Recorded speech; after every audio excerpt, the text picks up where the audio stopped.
Segunda Crônicas 32. Segunda Crônicas 32. Estamos aí no mês de setembro. É um mês festivo para não só para a cidade, né? É para o Rio Grande todo, né? Setembro, 20 de setembro, especialmente, a gauchada comemora o 20 de setembro, né? Desfilam lá na praça e tudo mais. Estão com essa fogueira acesa no coração, né, irmãos?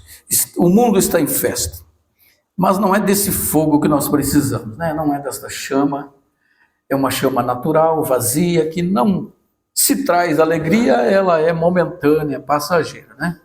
Se é que traz, né? Não preenche o vazio da alma do ser humano, de jeito nenhum. Mas muitos fogos estão acesos, né? Chamas, e muitos correm atrás dessa chama, até com chuva andam atrás dessas coisas. Mas, perdão, mas graças a Deus que Deus abriu os nossos olhos, né, irmãos? E colocou dentro de nós o verdadeiro fogo, né? A verdadeira chama da vida, que é a sua presença, o Espírito Santo na nossa vida. Amém? Eles têm uma cultura, eles têm uma tradição, e nós também temos a nossa cultura e a nossa tradição. Todos nós seguimos a tradição dos nossos pais, não é verdade? A Bíblia diz isso, né? A Bíblia diz que nós temos que seguir a tradição dos nossos antepassados, né? Quais são os nossos antepassados? Na Escritura são os profetas, né? Os pais da igreja, que nos deixaram uma tradição, um exemplo a ser seguido. Nós também seguimos uma tradição, não o tradicionalismo, mas a tradição bíblica, a tradição que é servir a Deus, né, pastor? Obedecer e viver pela fé, né? Os patriarcas todos nos deixaram essa tradição, e nós temos que seguir, né? Cultuando a Deus dentro dessa tradição, desse modo, desse sistema bíblico e verdadeiro que recebemos dos nossos pais. Eles passaram o bastão para nós futuramente vamos passar o bastão para os jovens, né? Um dia vai terminar a nossa carreira, nós vamos embora para casa, vamos voltar para a nossa verdadeira casa, e vai ficar a juventude aí pelejando com o diabo, né? E a tradição perversa desse mundo, tá? Mas as tradições não se confundem, a nossa é muito clara, não tem como nós nos confundirmos, né? Se dá quando nós nos convertemos, todo o esclarecimento, né? O Espírito nos guia em toda a verdade, e a gente aos poucos começa a se desfazer, se distanciar daquilo que não traz, né, edificação para a nossa vida, mas é uma obra do Espírito Santo na nossa vida. Nós vamos perdendo o interesse, né, por aquelas coisas que nos levam para longe de Deus. Não é o que nós queremos aquilo que nos aproxima de Deus, né? Aquilo que nos leva para perto de Deus. Tudo aquilo que nos leva para longe de Deus é idolatria, é maligno. Seja música, seja tradição, seja a cultura, seja a moda, seja o que for, irmãos. Tudo aquilo que nos distancia, até o trabalho, viu? Se o trabalho te distancia de Deus, pede as contas, arruma outro. Se você realmente ama Deus, tem que haver um sacrifício, não é? Louvado seja Deus.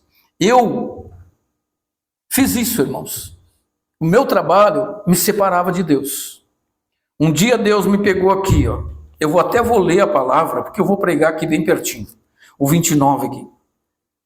Eu estava numa igreja ouvindo a palavra de Deus. E eu trabalhava para fora. Eu estava sempre fugindo das responsabilidades.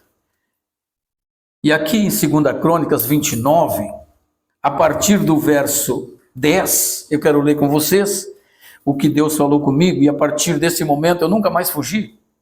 Eu deixei de trabalhar para a campanha e dei o meu nome para trabalhar na obra de Deus definitivo. Olha só o que diz ali. Nós vamos falar do rei Ezequias, a grande reforma que ele fez em Israel. Agora, diz assim: agora estou resolvido a fazer aliança com o Senhor, Deus de Israel, para que se desvie de nós o ardor da sua ira. Filhos meus, não sejais negligentes, pois o Senhor vos escolheu para estardes diante dele, para o servirdes e para ser de seus ministros e para queimares incenso. Deus me pegou com essa palavra. Eu entendi que Deus não falava com outro, Deus falava comigo. Deus me escolheu, não para me andar por aí, é para mim estar perante Ele, diante dEle. E a partir desse momento, irmãos, eu ouvi a voz de Deus e dediquei o meu tempo, o tempo maior para Deus, que eu não dava, que eu não tinha.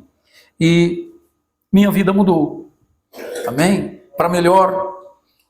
E só não vou dar o meu testemunho aqui, vamos entrar na mensagem. Amém? Então, vamos ler o 32. 2 Crônicas, capítulo 32. Diz assim: depois destas coisas e desta fidelidade, veio Senaqueribe, o rei da Síria, entrou em Judá e acampou-se contra as cidades fortificadas e intentou apoderar-se delas. Vendo, pois, Ezequias que Senaqueribe vinha e que estava resolvido a pelejar contra Jerusalém, resolveu, de acordo com os seus príncipes e os homens valentes, tapar as fontes de águas que havia fora da cidade. E eles os ajudaram. Assim, muito do povo se ajuntou e taparam todas as fontes de águas. E também os ribeiros que corriam pelo meio da terra, pois diziam: por que deveria nós deixarmos tanta água para o rei da Síria? Ele cobrou ânimo, restaurou todo o muro quebrado, e sobre ele ergueu torres. Levantou também outro muro por fora, fortificou a Milo na cidade de Davi, fez armas e escudo em abundância. Pôs os oficiais de guerra sobre o povo, reuniu na praça, na porta da cidade, e lhes falou ao coração, dizendo: sede fortes e corajosos, não temais, nem vos assusteis por causa do rei da Síria, nem por causa de toda esta multidão que está com ele, porque há um conosco maior do que o que está com ele. Com ele está o braço de carne, mas conosco o Senhor nosso Deus, para nos ajudar e guerrear as nossas guerras. O povo cobrou ânimo com as palavras de Ezequias, rei de Judá. Até aqui, irmãos. Oremos agora pedindo que Deus nos dê esclarecimento e boa compreensão. Querido Deus, bondoso Pai, graças te damos primeiramente pela tua palavra e pedimos ao Senhor que abra os olhos do cego e que dá entendimento e sabedoria aos simples. Faça isso, Senhor, operando em nossas vidas, nos dando compreensão, que possamos nos alegrar, Senhor, em ti e na tua palavra. Assim eu oro em nome do Senhor Jesus e te agradeço. Amém? E amém. Podem sentar em nome do Senhor Jesus.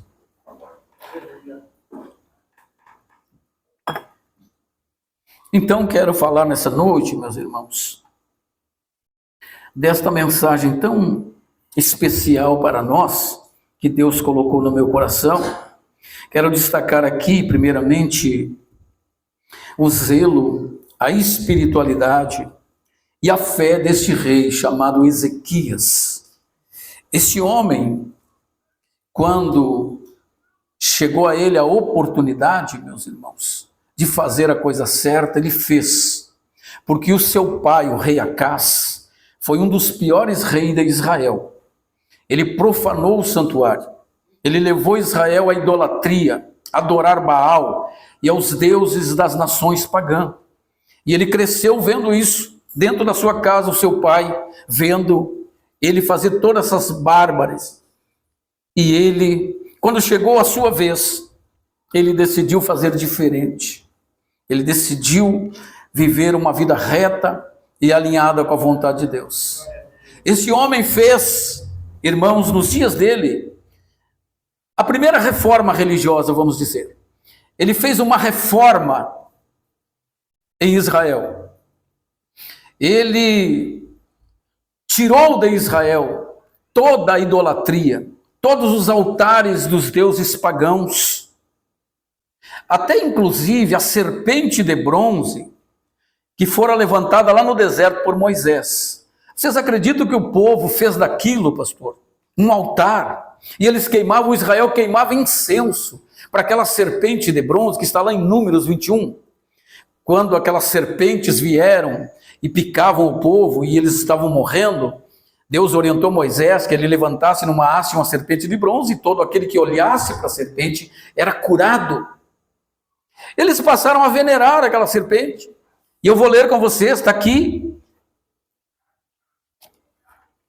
a palavra de Deus em 2 Reis 18.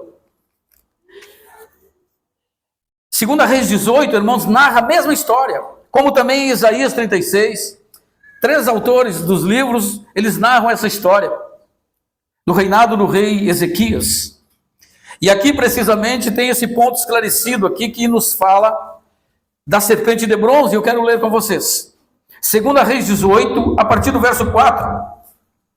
Diz assim: removeu os altos, quebrou as colunas e deitou abaixo os postes ídolos e fez em pedaços a serpente de bronze que Moisés fizera, porque até aquele dia os filhos de Israel queimavam incenso e lhe chamavam Neustã. Está vendo? A própria serpente de bronze, eles adoravam, queimavam incenso e chamavam Neustã, ou seja, um tipo de deus da cura, mais ou menos isso.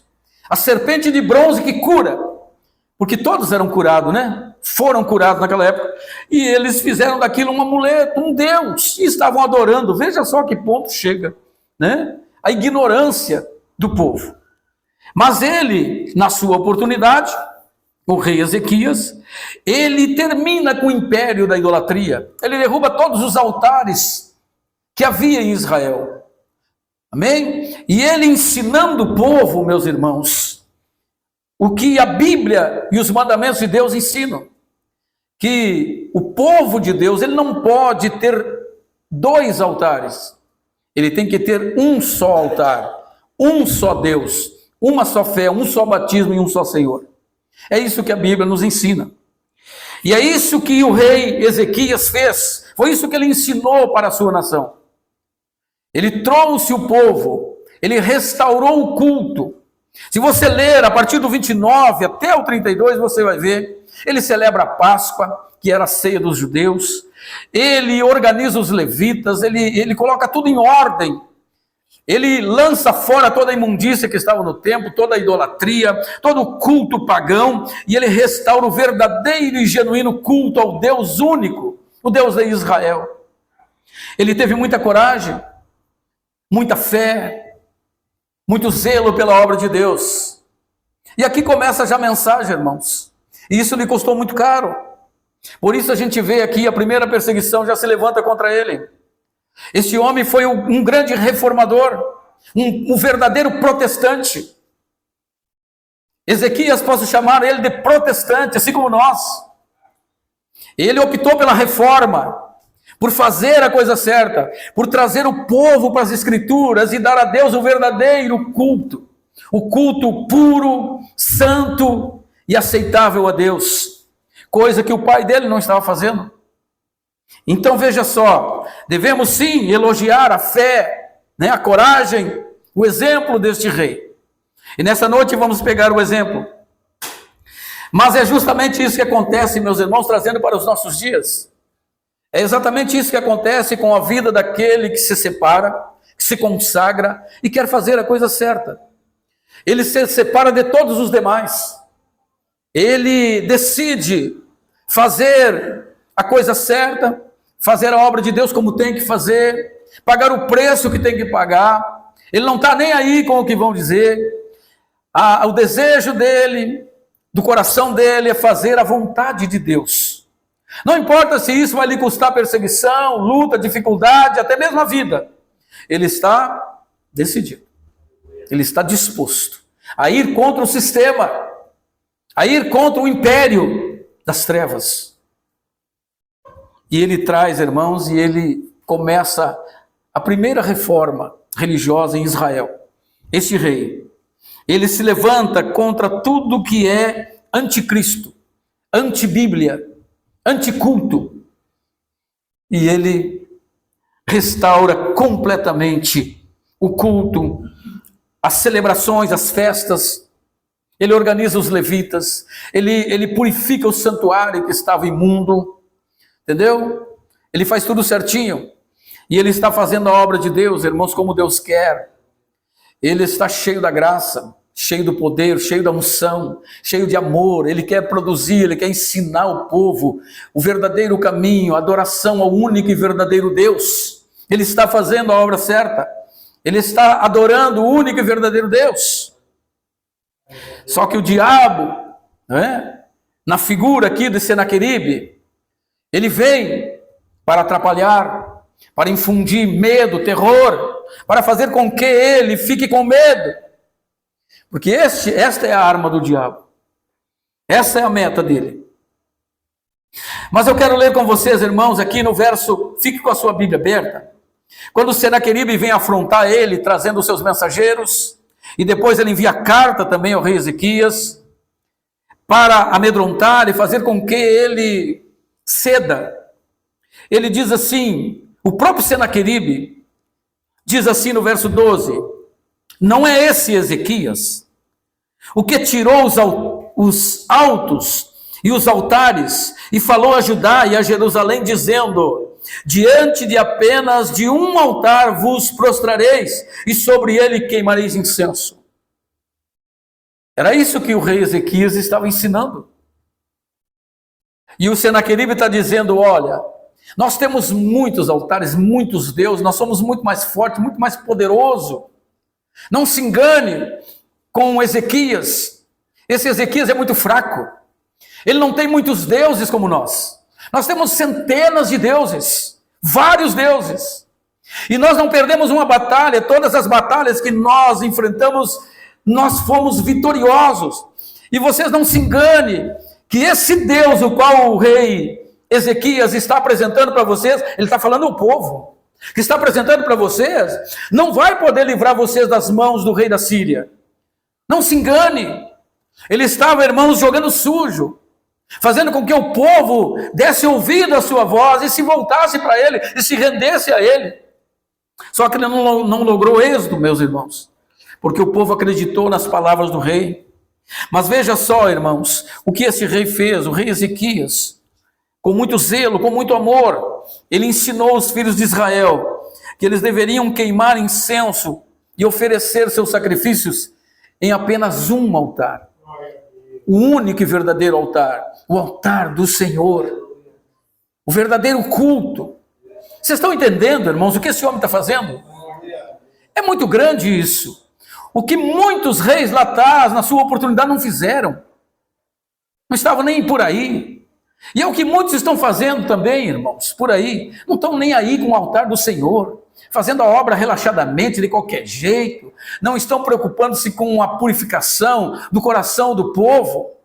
Estão se preocupando com outras coisas, até mesmo em prosperar e se dar bem à custa das ovelhas e tudo mais. Muitos líderes fazem isso, mas o rei Ezequias não. Está puxando eles, trazendo eles para perto, para a verdade. Há um só altar, um só Deus. O nosso Deus, o Deus de Israel, o Deus que nos tirou do Egito, o Deus dos nossos pais. Ele é o único e verdadeiro Deus. E nós precisamos ficar firmes no Senhor. Aleluia. Mas por que Senaqueribe queria invadir Judá, Jerusalém, irmãos? Para expandir o seu território, por pura ganância. Não é por isso que as pessoas brigam, não é por terra, não é por petróleo. Até hoje estão guerreando a Rússia e a Ucrânia. Por que estão guerreando? Por que inocentes estão morrendo, pastor? Por quê? Porque dois líderes querem um pouquinho mais de terra. É por terra, é por propriedades, é por espaço que eles estão brigando. Sempre foi assim. Senaqueribe queria expandir o seu reino, subjugar Jerusalém e Judá e tornar eles servos deles, para quê? Para ele receber mais imposto, mais dinheiro. É para isso que ele queria todo aquele território. Esse foi o propósito dele cercar Judá e Jerusalém, para tomar, para se apossar. A intenção dele era essa, ganhar dinheiro, ficar famoso. Mas o rei Ezequias, irmãos, foi zeloso por aquilo que é santo, por aquilo que é de Deus. Preste atenção nesta mensagem. O verso 1 diz que ele sitiou Judá, ele acampou-se ao derredor de Judá, trouxe o seu exército e acampou-se sobre as cidades fortificadas, intentando apoderar-se delas. Entendeu? Tomar a força, se apoderar daquilo que não era seu, daquilo que era de Israel, herança do povo de Deus. Vocês estão entendendo, irmãos, qual é a meta do diabo? É exatamente isso, nos tomar aquilo que é nosso, aquilo que Deus nos deu. Esta é a mensagem que a palavra de Deus transmite a nós. O diabo está interessado naquilo que é seu, naquilo que é precioso, no culto santo. Ele está nervoso, ele está irritado, porque você dá a Deus um culto santo, um culto perfeito. Isso não pode acontecer. Isso não pode. Ele quer nos trazer para lá, nos levar para lá, para o meio de vários deuses, cultuar muitos deuses, nos sujar, nos separar e ficar longe de Deus e, consequentemente, ser amaldiçoado e destruído para sempre, para toda a vida. Essa é a meta do diabo, irmãos. Nos sujar, nos contaminar, tomar aquilo que Deus nos deu, os talentos, a fé, o amor. O diabo está interessado nisso. E olha como tem muitos bobinhos hoje. Olha como estão as cadeiras da igreja. Estão lá, no meio dos ídolos. Então, como Ezequias, irmãos, vamos ser zelosos. Vamos ter cuidado com aquilo que Deus nos deu. O diabo está interessado na sua fidelidade. O diabo está interessado no seu caráter, na sua pureza. É nessas coisas. O diabo, ele não anda por aí roubando dinheiro. O diabo não quer saber de dinheiro, prata, ouro, ele não quer saber dessas coisas. Entendeu? Ele quer o caráter, a pureza dos olhos. É isso que tem valor diante de Deus. Ele não vai te tirar aquilo que não vale nada para Deus. Coisas materiais, pouco valor tem diante de Deus, irmãos. Mas um caráter, não é? Olhos puros, coração limpo, mãos puras. É nisso que Deus está interessado. Até o salmista, no Salmo 24, ele faz uma pergunta: quem, Senhor, subirá ao santuário do Senhor? Quem irá ao Monte Sião? E o Espírito Santo responde: aquele que tem as mãos e um coração puro. Entendeu? Então conserve as tuas mãos. Mãos fala de obra, trabalho, ação. Aquilo que você faz, decide. Aquilo que você constrói. Mão fala disso. Então cuide o que você está construindo. É para a glória de Deus? Se não é, pare de trabalhar. E o diabo está interessado nessas coisas, meus irmãos. Ele não está preocupado com que você vai bater o carro, vai perder dinheiro. Não. Ele não está preocupado com essas coisas. Ele está preocupado em sujar sua mente, apodrecer sua mente, seus olhos e tudo que há de bom e santo na sua vida. Esse é o propósito do diabo. Porque ele sabe, irmãos, que Deus, ele não se agrada dessas coisas. Deus nos chamou para santificação. Sem a paz e a santificação, ninguém verá o Senhor. Entendeu? E Ezequias está fazendo essa reforma, essa limpeza. Está tirando toda a imundícia, toda a idolatria, todo o paganismo, toda a adoração errada, maligna. Ele está tirando de Israel. O diabo não está gostoso. Está furioso com ele. Não posso deixar esse rei assim, não posso deixar esse menino assim. Eu tenho que sujar ele, eu tenho que ir para cima dele, eu tenho que pegar todo o meu exército, eu vou me acampar ao redor dele, eu vou fazer ele tremer nas bases. É isso que o diabo faz, irmão. Quando ele começa a ver um jovem ensaiando em casa o hino que vai cantar de noite, quando ele começa a preparar uma mensagem, 2 horas da tarde, ele está preocupado, o coração está batendo forte, o lábio está tremendo, a perna tremendo, meu Deus, eu tenho oportunidade, eu tenho que pregar. Isso é uma responsabilidade muito grande. Quando ele vê o jovem se separando, se santificando, ele diz: não, eu tenho que montar todo o meu exército lá. E ele acampa-se, traz todo o exército, para intimidar, para infundir terror e medo, para que a pessoa ceda. Esta é a meta do diabo, irmãos. O mundo físico está ligado ao mundo espiritual. E o diabo não está brincando. A primeira coisa que ele quer fazer é tomar tudo que Deus te deu. A honra, o poder, a santidade. Isso é o maior que nós temos. Jesus disse: o que adianta o homem ganhar o mundo inteiro e perder a sua alma? O maior que nós temos, irmãos, são os tesouros espirituais que Deus colocou dentro de nós. Isso é maior, isso é mais importante. O diabo não está preocupado em ter tirado um emprego, não. Não está preocupado com essas coisas, não, irmão. Amém? Ele está preocupado em tirar aquilo que é precioso, aquilo que exalta a Deus, aquilo que glorifica a Deus, aquilo que converte pessoas, aquilo que tira pessoas das trevas e traz para a luz. É isso. Essa é a meta do diabo. Tirar tudo. E fazer o quê? E fazer da pessoa escravo, o que ele queria. Subjugar, né? Tomar posse do reino e trazer sobre ele o que? O seu reino, o seu poder. Fazer com que ele se tornasse escravo, né? E trabalhasse para ele. É isso que o diabo quer. Depois que ele vence uma vida, ele faz isso. Ele toma posse, ele se apropria daquela vida e faz daquele jovem ou daquele homem um cachaceiro, um prostituto, não é? Sobe para cima, e aí só a graça de Deus, só Deus para libertar. Tá? Eu estou trazendo para o lado espiritual e para os nossos dias esta mensagem. O que aconteceu em Judá, em Jerusalém, irmãos, é um alerta para todos nós. O diabo não está brincando, ele está interessado nas nossas preciosidades, naquilo que é precioso para nós. Tem gente que não valoriza a oração, a fé, a santidade, a pureza, o caráter, mas é a única coisa que tem valor diante de Deus. As nossas orações nem são atendidas quando nós estamos envolvidos com imundícias e coisas desse tipo. Vocês entendem, irmãos? Então a guerra é espiritual e o inimigo não está brincando. Amém?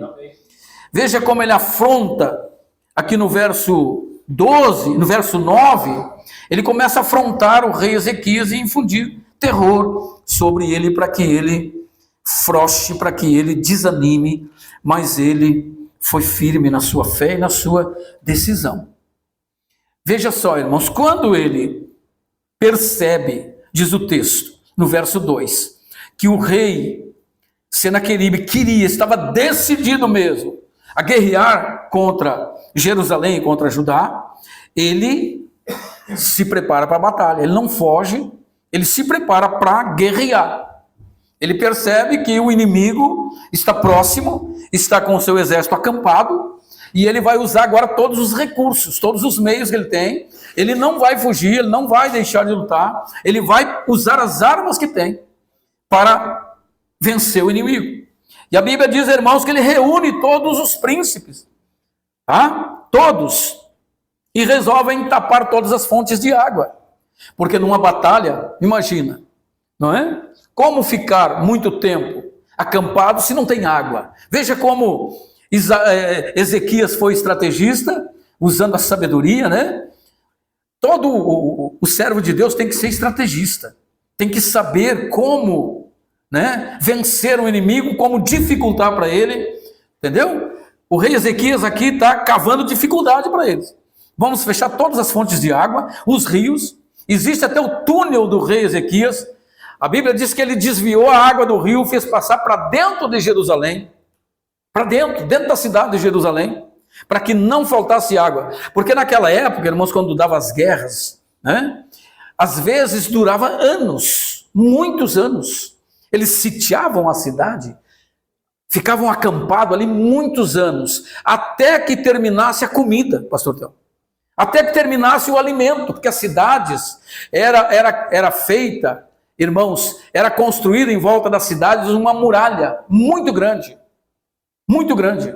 Ninguém saía, ninguém entrava. Depois que fechava os portões, os guardas ficavam nas gabines, não é? Olhando de serviço, e aí eles ficavam. E o inimigo ficava acampado lá o tempo que fosse preciso, até que eles definhassem, até que faltasse comida, faltasse água. Então eles ficavam fracos, eles invadiam a cidade e ganhavam e conquistavam a cidade. Esta era uma das estratégias. E o rei Ezequias está se preparando, está colocando água para dentro da cidade, canalizando todas as águas e deixando o inimigo sem a água. Veja só, nós temos que ser estrategista também, no mundo espiritual, nos proteger, colocar para dentro de nós, irmãos, água, não é?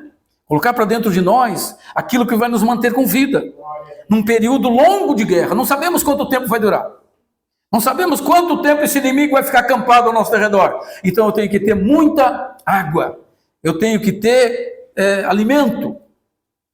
Só que eu estou falando aqui de alimento espiritual. E nós temos a consciência que nós estamos em guerra. E para nós vencer esse inimigo, nós temos que estar preparados. Ele construiu também, levantou muros, levantou torres, colocou soldados, também fabricou muitos escudos, muita lança, porque ele deveria estar preparado. Ordenou os oficiais, tudo mais. E ainda, meus irmãos, no verso 7, ele dá uma palavra de encorajamento a todo o povo. Ele reúne todo mundo e diz, olha, sejam fortes e corajosos. E esta mensagem para nós. É isso que eu quero dizer para vocês. Todos nós estamos em guerra, somos soldados, o inimigo está acampado com a intenção de nos destruir, de nos matar, mas nós temos que ter força e coragem. Ele diz, sede fortes e corajosos, não temais, nem vos assusteis por causa do rei da Síria, nem por causa dessa multidão que está com ele, porque há um conosco, que é maior que todos eles. Veja só, aqui ele manifesta coragem e muita fé, muita confiança, porque ele está cercado. O socorro dele não tem de onde vir, senão de cima. Ele está esperando e confiando no socorro que vem do alto. Ele está confiando em Deus. Nessa declaração, irmão, isso aqui é uma declaração de fé. Ele está encorajando o povo a não desanimarem, a não ficarem com medo, porque aqueles que estão lá fora são menos, são mais fracos do que aquele que está conosco. E esta é a mensagem para todos nós, irmãos. Nós não temos que temer o que está lá fora. O inimigo, as suas afrontas, as suas ameaças, porque há um conosco que é maior que todos eles. É muito maior, muito mais forte, muito mais poderoso. E ele ainda refrisa no verso 8, com eles está o braço de carne, mas conosco o Senhor, para nos ajudar e guerrear as nossas guerras. Isto é uma verdade, irmãos. Com eles está a força limitada, fraca do braço. Uma força que é limitada, que é natural. Mas conosco está o sobrenatural. Está o braço poderoso de guerra do Senhor. E é o Senhor é quem vai guerrear as nossas guerras. Veja que certeza de fé, meus irmãos. O que ele disse, irmãos, não havia acontecido ainda, mas aconteceu. Foi como uma profecia. Ele disse, o Senhor vai guerrear por nós. Essa guerra não é nossa. Os inimigos estão todos aí acampados. A intenção é uma, matar, destruir. Mas há um conosco, que é mais forte e mais poderoso. E é isso que eu quero dizer para encorajar o seu coração. Há um conosco, com esta igreja, com sua vida, na sua família, que é mais poderoso que tudo. E é ele que guerreia as suas guerras. Quando o inimigo vier contra ti por um caminho, por 7 caminhos ele vai fugir. Porque o Senhor vai guerrear, o Senhor vai trazer a vitória para a sua vida. Com eles está o braço de carne. Veja só, irmãos, que palavra poderosa. A certeza que Ezequias tinha na salvação de Deus. Com eles está a força do homem, que não pode vencer o nosso Deus. Uma força de carne, uma força limitada. Mas conosco está o braço forte e poderoso do Senhor. Aleluia! Eu me lembro também das palavras do profeta Eliseu, que está lá em 2 Reis 6,16, quando a Síria cerca a cidade. E Geazi, que era o moço dele, levanta pela manhã e olha a Síria toda ao redor da cidade. Ele vê o exército todo da Síria que veio para prender Eliseu. E ele diz, meu Senhor, o que vamos fazer? Quando ele vê aquela grande multidão, exércitos de cavalos, carros de cavalos ao derredor. E ele diz: meu Senhor, o que fizemos? E ele diz: calma, calma que eu vou orar. E Deus vai abrir os teus olhos e tu vai ver o que eu estou vendo. E ele disse: mais são aqueles que estão conosco do que aqueles que estão com ele. Tu quer ver? Senhor, abre os olhos desse moço, que ele possa ver o que eu estou vendo. A Bíblia diz que Deus abriu os olhos de Geazi e ele olhou em volta de Eliseu. Estavam acampados também um grande exército. Era carros e cavalos de fogo. Amém, irmãos? Aleluia. Nós não estamos sozinhos. No mundo espiritual, irmãos, o poder de Deus, o exército de Deus está acampado ao nosso redor. O poder sobrenatural de Deus. Nós temos no Salmo 91, verso 11, a Bíblia diz: e ele dará ordem aos seus anjos para que te guardem e te protejam em todos os teus caminhos. Há um grande exército conosco. O poder de Deus está do nosso lado. Rei Ezequias, com muita fé, com muita confiança, ele não deixa o povo, irmãos, esmorecer diante da afronta do rei Senaqueribe. Ele traz na hora precisa uma palavra de conforto, de encorajamento. Vocês não precisam temer este grande exército. Vocês não precisam. Por quê? Porque há um conosco, que é maior que todos eles. Então, quando surgir a dificuldade, irmãos, talvez seja grande como essa grande multidão, você pense: não, mas tem um comigo, que é maior que tudo isso. Deus está comigo. Eu não vou temer. Ele vai guerrear por mim. Ele vai pelejar por mim. Eu sou o seu servo. Eu tenho que apenas confiar nele. Eu preciso confiar nele. Ezequias confiou em Deus, irmãos. E a Bíblia diz que funcionou. Cobrou ânimo as palavras de Ezequias, rei de Judá. O povo se animou. O povo ficou revigorado. Veja o poder da palavra. É importante nós termos uma palavra encorajadora, uma palavra verdadeira, uma palavra que vem de Deus, uma palavra de fé. Ele proferiu por fé. Ele diz: olha, sede fortes e corajosos, não temais, e nem vos assusteis por causa do rei da Síria, por causa dessa multidão, porque há um conosco, que é maior que todos eles. Deus está conosco. O Senhor está conosco. E Ele é poderoso para nos ajudar. E Ele vai guerrear as nossas guerras. Ele vai estar conosco. Como de fato, meus irmãos, Ele guerreou. Ele entrou na batalha. Honrou a fé do seu servo. Destruiu todos os seus inimigos. A Bíblia diz, irmãos, que no acampamento dos assírios, Ele enviou um anjo só. Está aqui no verso 21. O Senhor ouviu a oração dos servos do Senhor. E enviou um anjo. E numa noite Ele matou 85 mil dos assírios, os quais fugiram de diante de Israel. E a Bíblia diz, irmãos, que Deus entrou na peleia. Mas veja a importância da fé, da coragem, da confiança nesse Deus maravilhoso. É necessário que sejamos persistentes, perseverantes na fé e na confiança do Senhor, irmãos. Deus colocou em nossas mãos uma grande obra. Nós temos uma responsabilidade muito grande. Nós estamos liderando vidas no mundo espiritual. Então o nosso testemunho, o nosso comportamento, a nossa fé, a palavra que temos é muito importante. E também é muito importante nós nos mantermos firmes na hora da indecisão, na hora do perigo.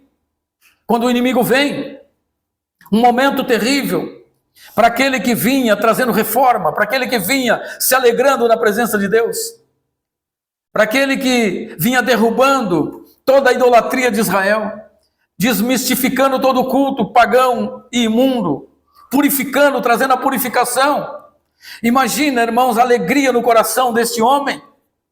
Israel todo Israel sendo restaurado, adorando a Deus agora com pureza de coração. Ele era o homem do agrado de Deus. Vocês entendem? Mas o inimigo se levantou contra. E assim, quando nós decidimos fazer a coisa certa, irmãos, vamos encontrar opositores, perseguidores, pessoas que irão querer nos desmotivar, lançar palavras para nos enfraquecer, colocar dúvidas acerca da nossa chamada, da nossa fé, da igreja a qual nós congregamos. Então, tenha muito cuidado, seja decidido, tenha fé e seja corajoso. Deus te escolheu, Deus nos escolheu, irmãos, para nós fazermos a diferença, para sermos santos, para sermos verdadeiros, para apresentar a Ele um culto santo e perfeito, para não nos misturarmos. É um só altar, o altar da adoração, o altar que Deus ergueu. É sobre esse altar, é sobre esta pedra, que é Cristo Jesus, que nós temos que cultuar. Aleluia. É somente em Cristo. Nós não podemos nos misturar, meus irmãos. Então aprendemos nessa noite com o rei Ezequias a sua fé, a sua lealdade, a sua coragem por fazer a obra de Deus. Tem muitos que não aguentam. Tem muitos que não aguentam a perseguição. Eles começam bem. Eles começam se consagrando, se santificando, não é? Fazendo com que sonhos brotem no seu coração, buscando mais a Deus e cada vez mais. Sonho com uma visão grande, de liderar uma grande convenção, uma grande igreja, um grande coral, não é? Ser o presidente do Ministério do Louvor, não é? Brota esse sonho, mas no decorrer da caminhada vem as dificuldades, vem as perseguições, vem Senaqueribe com as suas afrontas. E muitos, irmãos, em vez de fazer como Ezequias, permanecer firme, não é? Se fechar, buscar meios de se proteger, se fortalecer e manifestar fé e confiança no Senhor, eles acabam cedendo, acabam se vendendo, enfraquecendo, entregando o cargo. Então não podemos, temos que continuar fiel ao Senhor. Nesses 30 anos, como falou a missionária, irmãos, quantas vezes Senaqueribe montou o acampamento em roda da nossa casa? Quantas mentiras, quantas calúnias, vocês não têm ideia. Quantas mentiras falaram de nós? Quantas coisas aconteceu na nossa vida como casal, na vida dos nossos filhos, para nos tirar do caminho. Mas não tirou. Por quê? Porque o nosso propósito era um. O nosso propósito era servir a Deus a todo custo. Nós estávamos dispostos e estamos dispostos a qualquer coisa. Tem pessoas que renegam o sofrimento, porque não conhecem o cristianismo. O cristianismo não nos isenta do sofrimento, da dor, da perseguição. Eu aprendi, graças a Deus, da melhor maneira, da maneira correta. Eu aprendi, irmãos, que o cristianismo, ele envolve muito sofrimento, muita dor, muita tribulação. E o que eu fiz? Eu procurei me preparar para esses dias. Porque nós não temos que fugir, nós temos que nos preparar. Nós não temos que dizer como muitos, eu não aceito. Nós temos que dizer, Senhor, eu sei que Tu estás comigo. O inimigo está aí, acampado. A intenção dele é terrível. Ele quer me fazer escravo novamente. Ele quer que eu pague imposto para ele. Ele quer que eu viva para ele. Ele quer roubar tudo aquilo que o Senhor me deu. Mas eu vou confiar no Senhor. O Senhor está comigo. Eu sou fraco, mas o Senhor é forte. Eu não posso, mas o Senhor pode. Então é isso que temos que fazer, irmãos. Nós passamos muitos momentos de crise. Na caminhada cristã, vai surgir na sua vida, você que é jovem ainda, vai surgir na sua vida tempos de crises espirituais. Não é só crise financeira. Existem crises espirituais, em que você chama por Deus e parece que Ele não ouve. Você ora e Ele não responde. E é exatamente nesta hora que nós precisamos da fé. É somente a fé que nos mantém nessa hora, em que tudo some. Tu procura os amigos, não tem? Tu procura um salário, não tem. Tu procura, irmãos, a felicidade, não tem. Tu procura a paz, não tem. Não tem nada, sumiu tudo. Só tem um Deus poderoso que olha para ti. E aí não tem o que fazer, irmãos. A Bíblia diz que o justo viverá pela fé. E aí nós temos que ficar ali quietinho, debaixo da nossa coberta, debaixo do nosso cobertor, chorando e falando com Deus. E na hora certa, na hora exata, quando estivermos prontos, quando já tivermos aprendido a lição, vamos sair daquela caverna maduros, preparados. Porque esse é o discipulado pessoal. Deus, ele sempre nos leva para o deserto. Não existe cristianismo sem deserto. Não existe vida cristã sem deserto. É lá que nós somos moldados. É lá que nós aprendemos a depender de Deus e a confiar em Deus. Ele tira tudo de nós. Só não tira a sua presença. Só não tira a sua graça. Seu amor. Isso ele não tira. Então, meus irmãos, nesta hora difícil, seja crente. Seja fiel. Chore nos pés do Senhor. Não fique chorando aos pés das pessoas. Não fique murmurando, dizendo por quê. Não diga isso. Vá chorar aos pés do Senhor. É ali que nós temos que chorar. É para Ele que nós temos que reclamar. Não reclame para as pessoas dizendo que a vida está difícil, a vida está brava. Reclame aos pés do Senhor. Confesse a Ele. Lance sobre Ele. Desenvolva uma vida de oração, de intimidade com Deus. Porque depois desta hora, irmãos, depois desta prova, nós nos levantamos prontos. Nós nos levantamos fortes. Porque com a luta, com a dificuldade, com a provação, que nós somos moldados. É como aquele metal que vai para o fogo, sabe? A provação é semelhante a um metal que é jogado no fogo, ele fica vermelho, não é? E o ferreiro pega aquele metal e transforma ele numa ferradura, numa ferramenta dura e útil para o trabalho. Não é assim que o ferreiro dá forma à tesoura ou a qualquer outra ferramenta? Não tem que ir para o fogo, fica vermelho aquele metal, e depois ele vai para a bigórnia e ele começa a bater e moldar aquele ferro, e amassa aquele ferro, e amassa aquele ferro.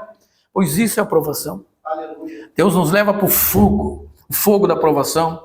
Depois ele nos bate, até formar aquela ferramenta que ele quer que nós sejamos. Então, depois nós vamos, dar frutos para a glória de Deus. É assim que Deus trabalha, meus irmãos.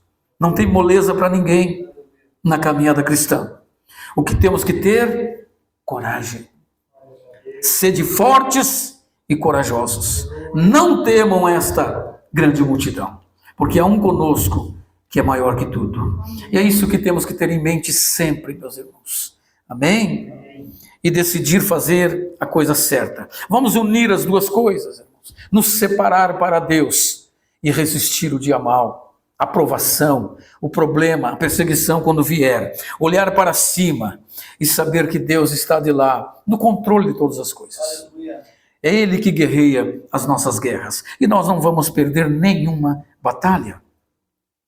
Então, no verso 20, o rei Ezequias procura o profeta Isaías, filho de Amós, e eles oram por essa causa. No verso 20, porém o rei Ezequias e Isaías, o profeta, filho de Amós, oraram por causa disso e clamaram aos céus. Veja aqui o poder da oração. Eles se uniram. Se una com a pessoa certa. Não se una com a pessoa errada. Procure o profeta. O rei Ezequias procurou o profeta. Temos que procurar a pessoa certa para nos unir em oração. E a Bíblia diz que eles oraram, irmãos, e clamaram aos céus. Então, no verso 21, o Senhor o Senhor enviou um anjo que destruiu todos os homens valentes, os chefes, os príncipes do arraial do rei da Síria. E este, com o rosto coberto de vergonha, voltou para a sua terra, tendo ele entrado na casa do seu Deus. Os seus próprios filhos ali o mataram à espada, Assim livrou o Senhor Ezequias e os moradores de Jerusalém das mãos de Senaqueribe, rei da Síria, e das mãos de todos os inimigos, e deu paz por todos os lados. Muitos traziam presentes a Jerusalém, ao Senhor, ao Senhor, e coisas preciosas a Ezequias, rei de Judá, de modo que depois disso foi enaltecido à vista de todas as nações. Veja que como ele profetizou, como ele declarou por fé, o Senhor vai guerrear esta guerra. Vocês não precisam ter medo, porque o Senhor vai guerrear esta guerra. Ele não tinha visto nada ainda. Tudo que ele fez foi por fé. Ele tinha certeza que Deus não iria desamparar. Deus iria entrar na batalha. E a Bíblia diz que depois que eles oraram, Deus enviou o seu anjo. E a Bíblia diz que o anjo destruiu com seus inimigos, meus irmãos. Amém? Então, nessa noite, acredite, Deus, o Todo-Poderoso, está conosco. Vamos nos colocar de pé, meus irmãos. Vamos orar, agradecendo a Deus por sua providência.